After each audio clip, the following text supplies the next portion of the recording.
Un niño negro sin hogar ve a un hombre ciego solo y lo alimenta. A la mañana siguiente, un multimillonario le envía un auto. Llovía a cántaros cuando Zion Brooks lo vio. La ciudad relucía bajo el aguacero. Las farolas se reflejaban en los charcos que se acumulaban alrededor de las aceras rotas y las cunetas obstruidas con papel y tierra. Los zapatos de Zion estaban empapados, crujiendo a cada paso al pasar junto a las tiendas cerradas y los callejones humeantes de North Knoll. El frío azotaba esa noche, clavándose en la fina tela de su sudadera y arrastrándose por su columna. Aún así, se movía con la silenciosa determinación de quien ha memorizado el plan de supervivencia. Se agachó bajo una escalera de incendios oxidada para evitar el chapoteo de un autobús que pasaba y luego atajó por la vieja plaza de Morningside, su atajo habitual. Fue entonces cuando vio al hombre en el banco. La figura no se movió, ni se inmutó ante el eco del trueno que resonó sobre los edificios derruidos. Simplemente permaneció allí sentado, empapado. Su abrigo gris se le pegaba a los hombros como una lona mojada. Una taza de hojalata reposaba a sus pies, vacía, acumulando más lluvia que monedas. Zion se detuvo en la sombra de la entrada del callejón, entrecerrando los ojos al contemplar la vista. El hombre era viejo, arrugado. Su rostro se desplomaba por la edad y el peso de algo más pesado que los años. Pero fueron sus ojos los que hicieron que Zion se detuviera por completo. Eran lechosos, inmóviles, ciegos. La gente pasaba a su lado como si fuera una farola o una grieta en la acera. Algunos ni siquiera giraban la cabeza. Zion abrazó su mochila con más fuerza. No tenía mucho, solo un paquete de galletas, un par de calcetines limpios y un pequeño fajo de billetes arrugados que había ganado ayudando al señor Delaney a descargar cajas detrás del mercado de la esquina la semana pasada.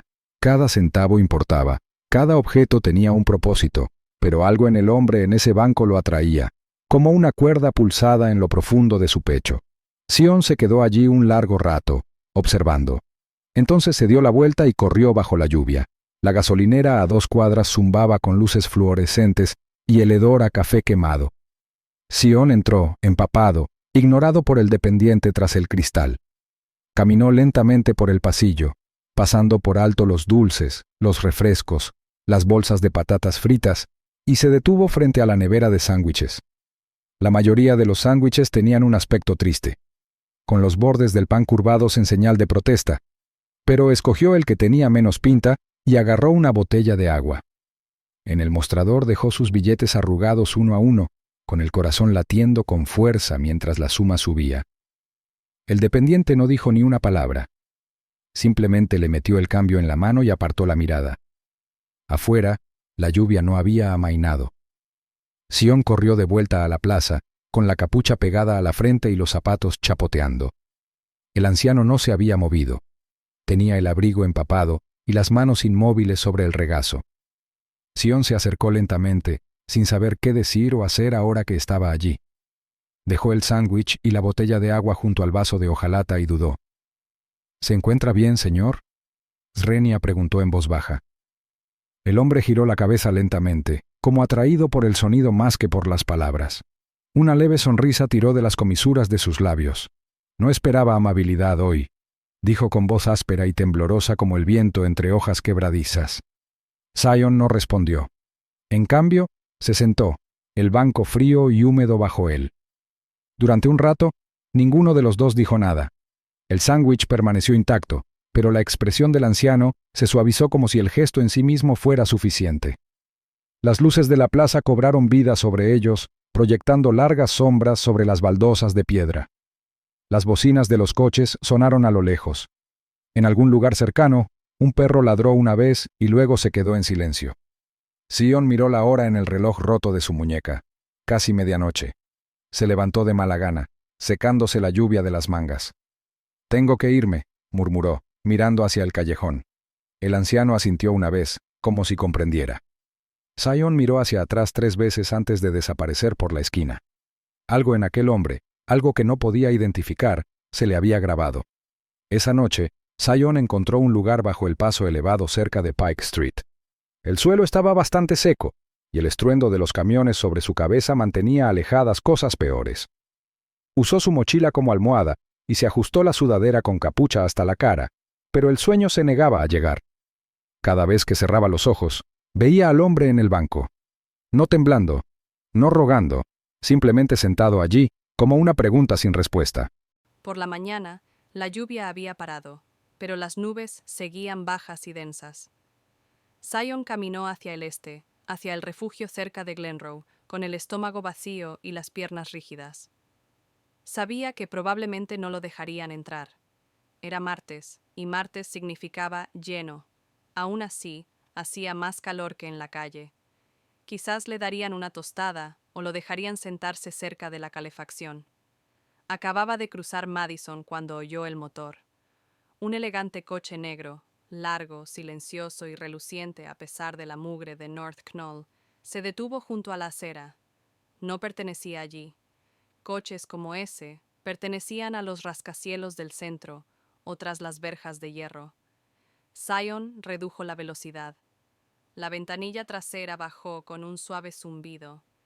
El conductor era un hombre alto, quizá de unos 40 años, con canas en las sienes y gafas de sol oscuras que le cubrían los ojos a pesar del cielo nublado.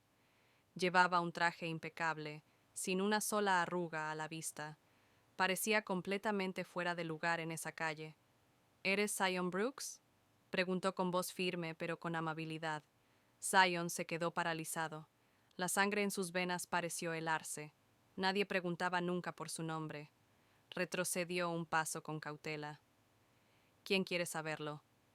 El conductor metió la mano en el bolsillo interior de su blazer y extendió un sobre por la ventanilla abierta.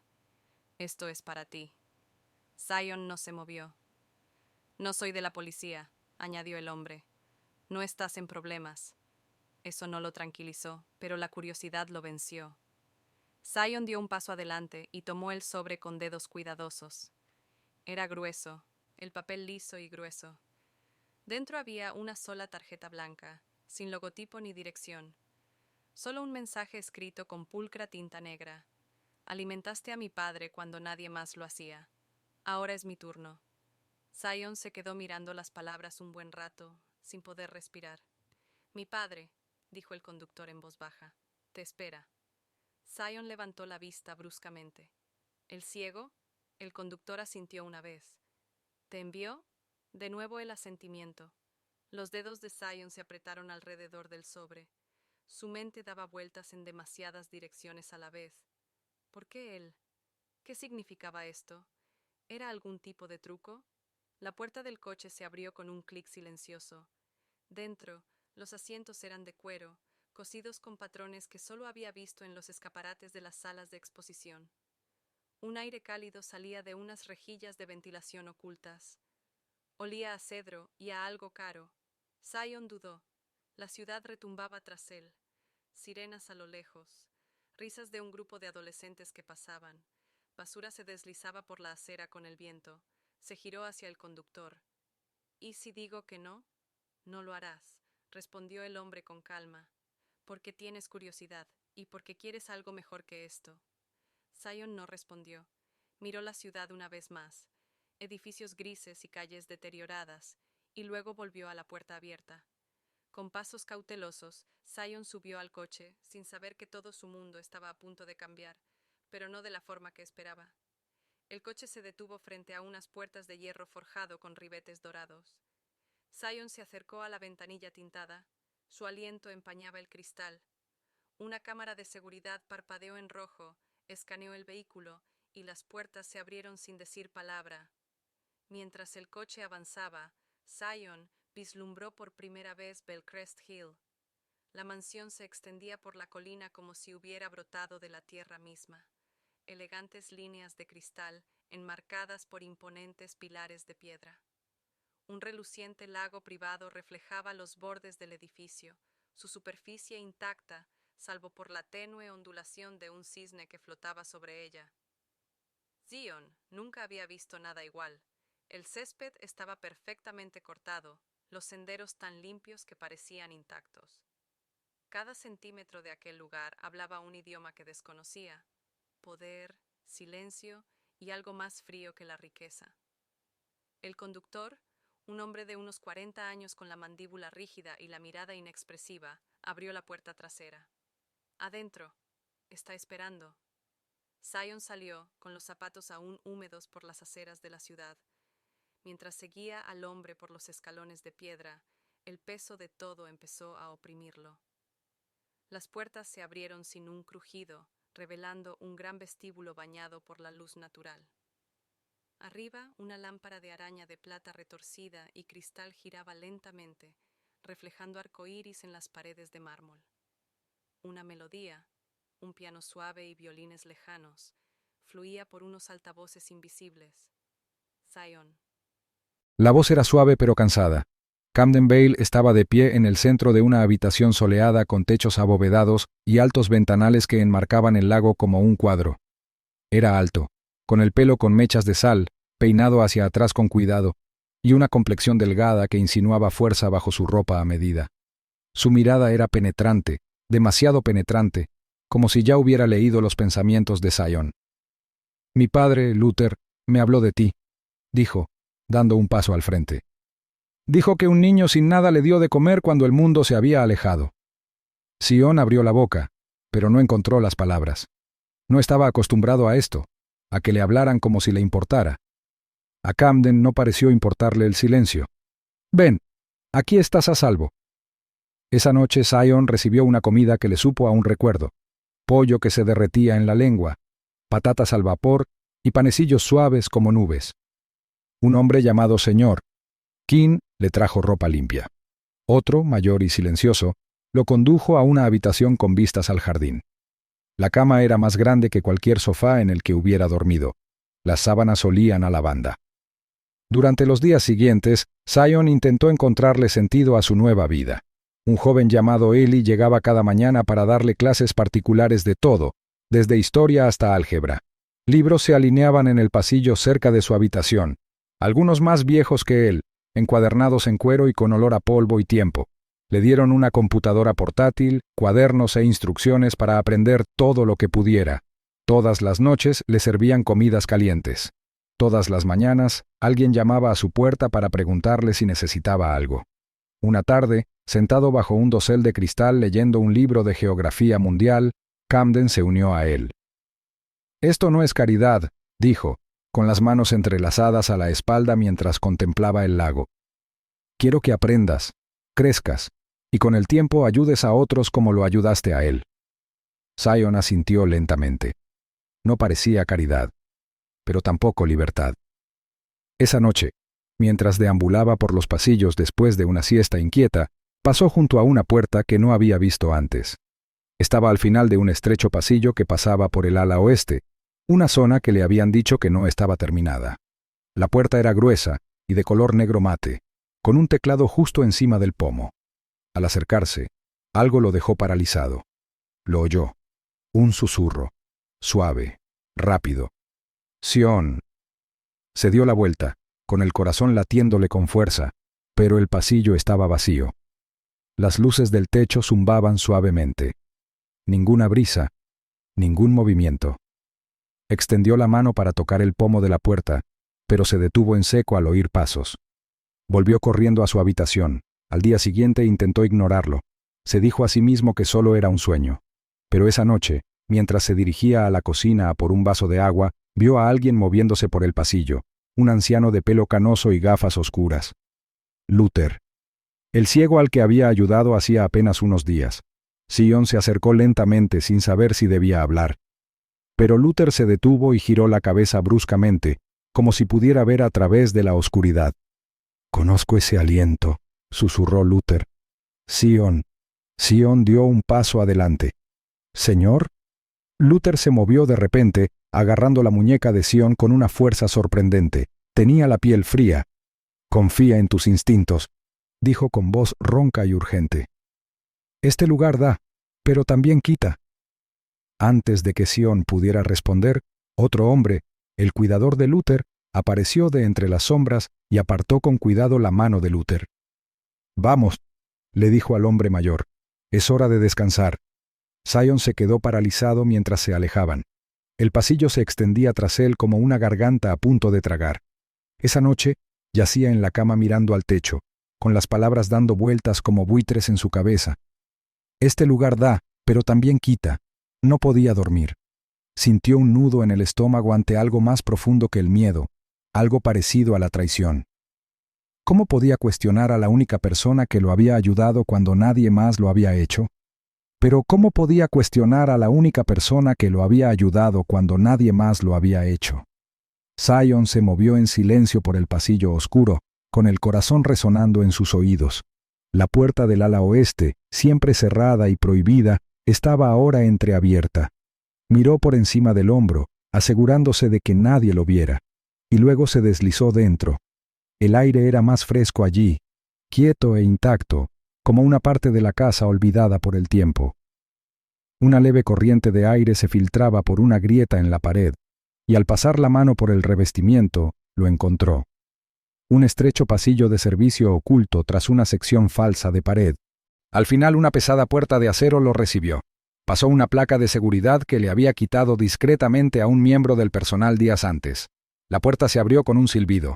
Lo que había más allá no era un sótano ni un almacén. Era una instalación subterránea, fría, estéril, con un zumbido de energía oculta.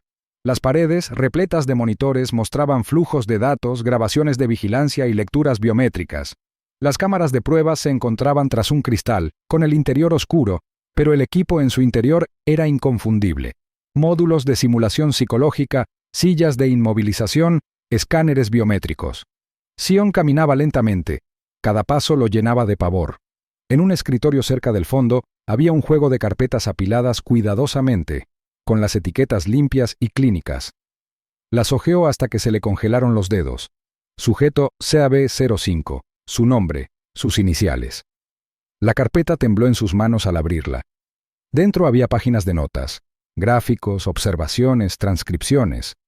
Una decía: el sujeto mostró una alta respuesta emocional al desencadenante de compasión controlada, Luther. Recomendación: intensificar la exposición bajo parámetros monitoreados. Otra página enumeraba evaluaciones de comportamiento, anotando sus reacciones en momentos de bondad percibida, pérdida y estrés. A Sion casi le fallaron las piernas. Alimentar a Luther no había sido una decisión personal. Había sido previsto, planeado, medido. Todo lo que Camden había hecho, cada momento de consuelo o mentoría, había sido observado desde una distancia fría. No había sido el destino. Había sido planificado. Se metió el archivo debajo de la camisa y huyó del subsuelo, cerrando la puerta con llave. Durante los 3 días siguientes mantuvo una máscara de calma. Se rió en la cena. Agradeció a su tutor. Pero en el fondo, cada momento se convertía en una búsqueda. Pistas, contraseñas, patrones. La verdad había sido enterrada profundamente, y apenas ahora empezaba a desenterrarla. En el estudio del tutor, mientras fingía devolver un libro, abrió el maletín del hombre. Dentro había una carpeta encuadernada en cuero con la etiqueta Niño Seco. Su pulso se aceleró, página tras página. Fotos de chicos, algunos jóvenes, otros apenas mayores que Sion, cada una con anotaciones junto a sus imágenes. Sujeto el 12, desvío de detención juvenil. Sujeto GR07, madre fallecida, estudio de aislamiento a largo plazo. El patrón era aterrador. No se trataba de colocaciones aleatorias ni intervenciones caritativas. Eran pruebas. Niños, sin hogar o abandonados, colocados en situaciones seleccionadas para evaluar sus respuestas. Lealtad, desafío, recuperación del trauma. Sion era solo uno de muchos. Se le revolvió el estómago. No lo habían elegido por ser especial. Lo habían elegido porque encajaba en un molde. Esa noche, bajo la tenue luz del jardín, Luther lo llamó. Su bastón golpeaba suavemente la grava mientras esperaba cerca de un banco. La luz de la luna reflejaba las canas de su barba. Sion se acercó con cautela. ¿Querías verme? Los ojos blancos y ciegos de Luther se volvieron hacia él como si aún pudieran atravesar la piel y los secretos. Una vez creí que Camden quería sanar el mundo, dijo en voz baja, con la voz como la grava suavizada por el tiempo. Pero estaba equivocado. Sion contuvo la respiración. ¿Por qué me ayudaste entonces? Si lo sabías. Luther respiró hondo, de esos que cargan años de arrepentimiento. Porque me vi reflejado en ti, dijo, antes de que Camden también me convirtiera en un experimento. Las palabras se le clavaron como una piedra en el pecho a Sion. Luther, el anciano tranquilo al que todos ignoraban, había formado parte de este sistema retorcido. Quizás incluso de su primera prueba. Esa noche Zion tomó una decisión. Se acabó observar. Se acabó fingir. Usando la misma placa robada, regresó al subnivel. Dentro de la sala de control, localizó la baliza que había visto una vez durante un simulacro de emergencia del personal. Un sistema de transmisión de emergencia oculto en el código del servidor interno. Inició una cuenta regresiva, 30 minutos para la activación. Entonces activó un bloqueo secundario, sellando todas las salidas del subnivel con barreras reforzadas. Sabía lo que sucedería a continuación. El personal entraría en pánico. Camden se daría cuenta. Pero ninguno de ellos podría borrar los archivos ahora. Estaban encerrados, atrapados con la verdad. Se apartó de la consola, con el corazón acelerado. Un suave ping resonó desde la bahía de seguridad. Alguien había llegado. Zion corrió hacia la entrada de la finca. Un coche se había detenido silenciosamente, con las luces apagadas. Del lado del copiloto apareció un hombre con abrigo largo, alto, quizá de unos 30 y pocos años, con los ojos ensombrecidos pero familiares. Mason. Srenia susurró Zion. El hombre asintió rápidamente. Debe ser Zion. ¿El hermano de Camden? Srenia preguntó Zion. Ya no es su hermano, respondió Mason. No después de lo que hizo. Llevo años recopilando pruebas, pero necesitaba a alguien dentro. Zion parpadeó, dándose cuenta. ¿Sabías de mí? Vi los registros de las pruebas. Sabía que eras diferente, y que con el tiempo encontrarías el camino hasta aquí.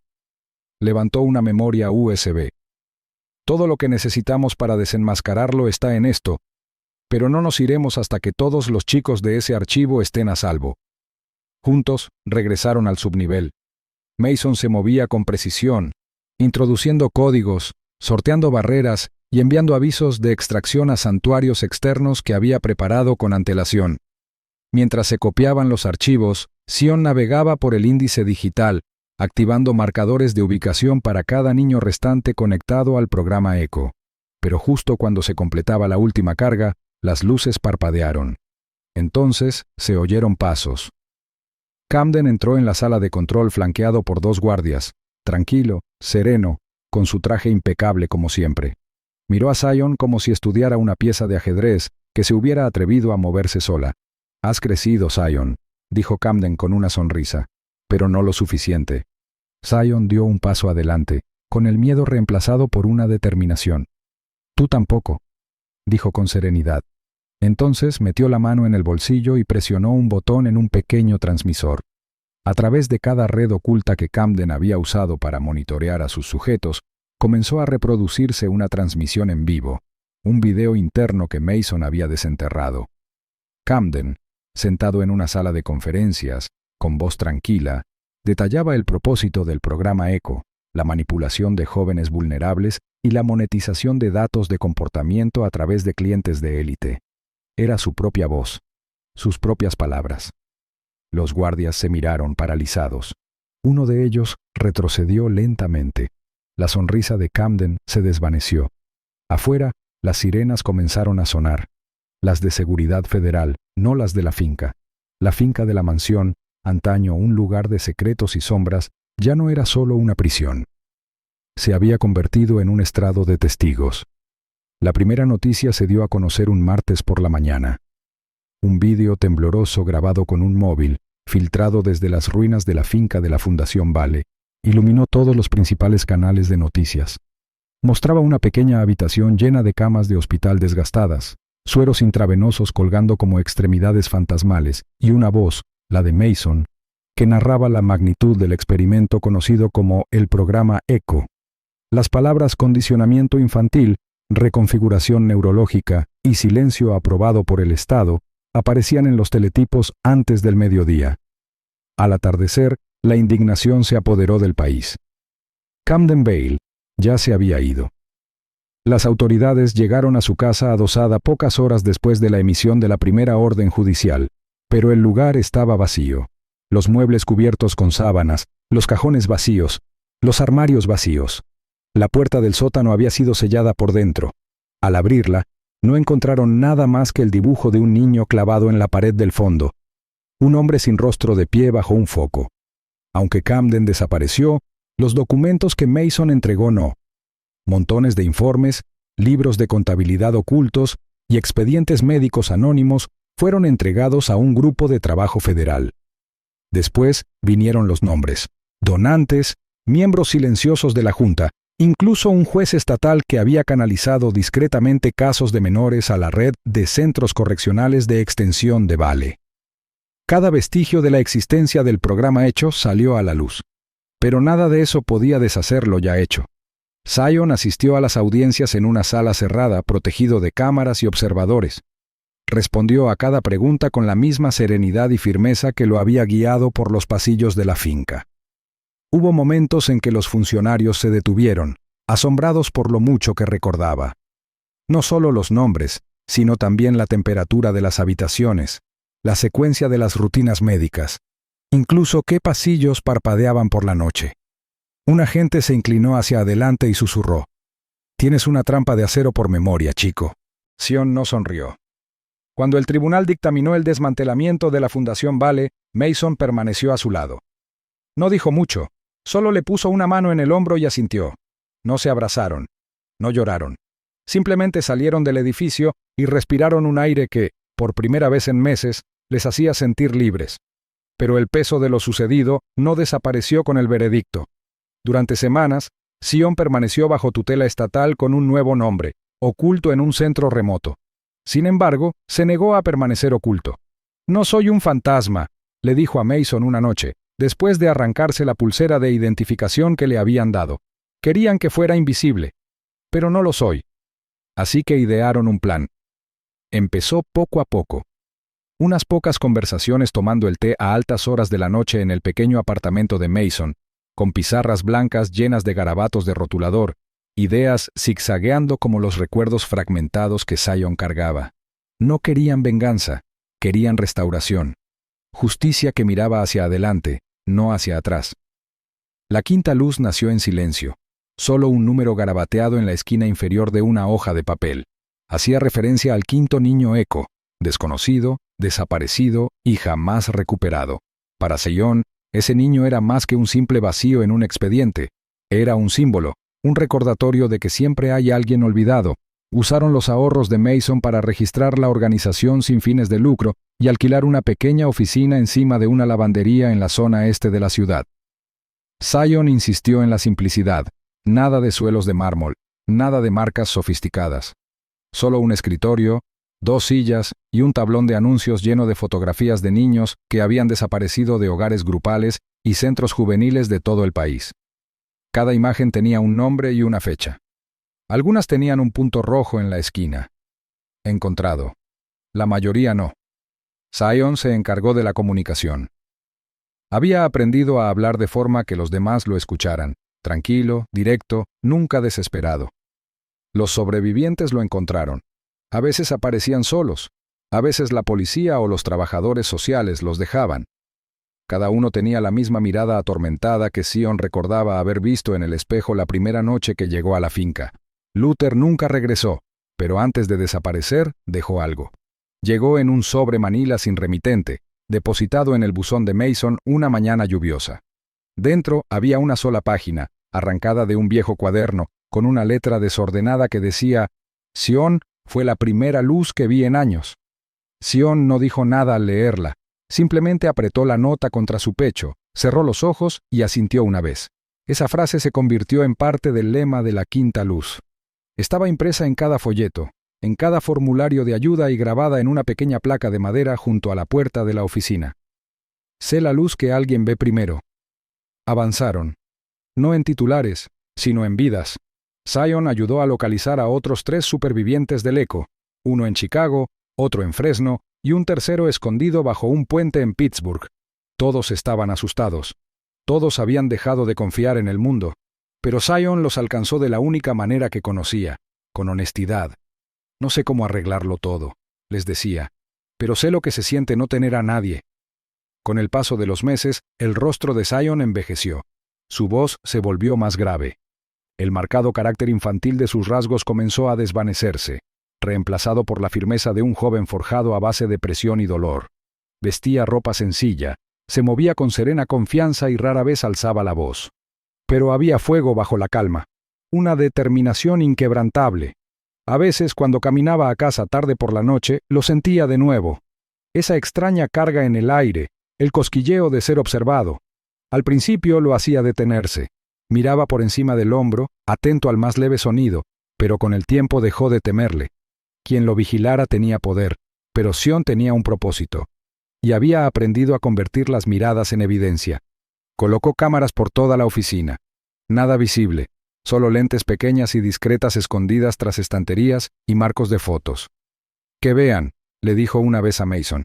«Verán cómo es el cambio». Fue una tranquila tarde de jueves cuando todo volvió a la normalidad. Sion acababa de terminar de archivar las notas de admisión cuando llamaron a la puerta. Un trabajador social estaba allí, con el sombrero en la mano, mirando por encima del hombro como si no quisiera ser visto. A su lado había un niño, quizás de 9 o 10 años, delgado, con los hombros encorvados y el rostro medio oculto bajo una sudadera con capucha rota. Lo encontraron durmiendo junto a una fuente cerca de Hallbrunn Plaza, dijo el trabajador social. No habló con nadie, solo estaba sentado allí con un trozo de alambre en la mano. El corazón de Sion se detuvo por un instante. Ese era el lugar exacto donde Luther le había hablado por primera vez. El chico se movía lentamente, observando cada superficie como si buscara trampas. Tenía las manos callosas, los zapatos desparejados, y sus ojos, marrones, penetrantes, cautelosos, contaban una historia sin pronunciar una sola palabra. Sion no lo presionó. No hizo preguntas. Simplemente caminó hacia la parte trasera de la oficina, abrió una pequeña nevera y sacó un sándwich envuelto. Regresó, se lo entregó con cuidado y se agachó para que sus ojos se encontraran a la altura. «¿Estás bien, chico?», Zrenia preguntó en voz baja y firme. El chico dudó, luego asintió lentamente. Sion le sostuvo la mirada un instante más, luego sonrió, no de oreja a oreja, pero sí con sinceridad. A su alrededor, la ciudad zumbaba en la distancia. La vida seguía su curso, indiferente a lo roto, lo perdido, lo casi olvidado. Pero allí, en esa pequeña habitación encima de una lavandería, algo sagrado había comenzado de nuevo. Sion vio más allá del momento, más allá de la suciedad en las mejillas del chico y el tic nervioso en sus dedos. Vio algo más, porque ahora no se trataba solo de lo que le habían hecho, se trataba de lo que haría después. Y aunque la ciudad seguía alejándose de sus hijos invisibles, Sion se había convertido en alguien a quien ya no podía ignorar.